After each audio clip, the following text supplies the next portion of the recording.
Enterprise TV, a tradition of truth.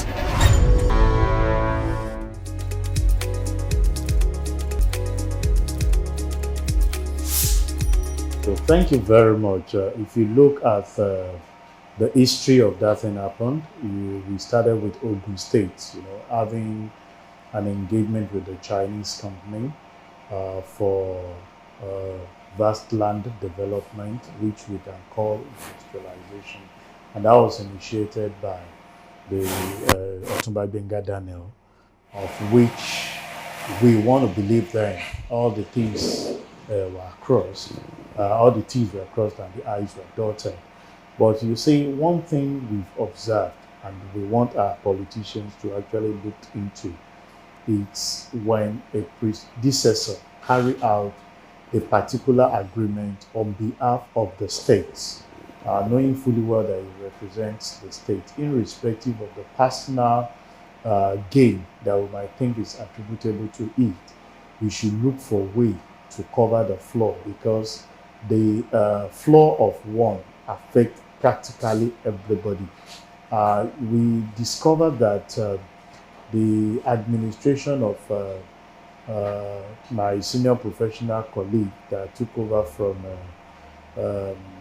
Gbenga Daniel, but the name failed me, actually came in and felt that that contract was not actually so true, not looking at the long run time. You see, most of the time, it's not only applicable to Ogun State. I'm sure several other states practice that.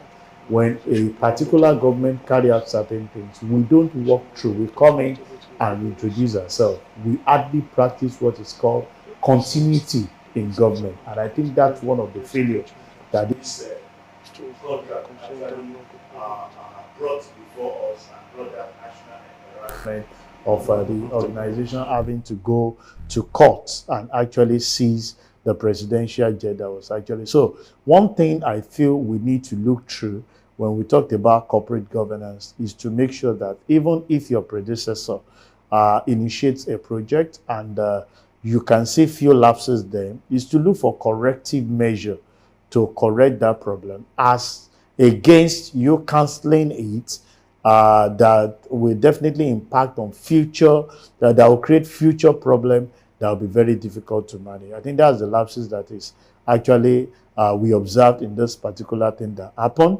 But be that it may, we believe that now that the federal government is involved, we will definitely have a way through. And also, most of the states carry out independent act without even getting the federal government involved. They should know, when you relate with the foreign countries, it is not about your states. In fact, what they know is that they know Nigeria. A state is just a subset of them. So anything you need to carry out, the federal government needs to be carried on. And federal government needs not to be docile to say, well, it's a state affair, knowing fully well that if anything goes wrong, it will boomerang on the national brand, on the national image, which we must continually protect always.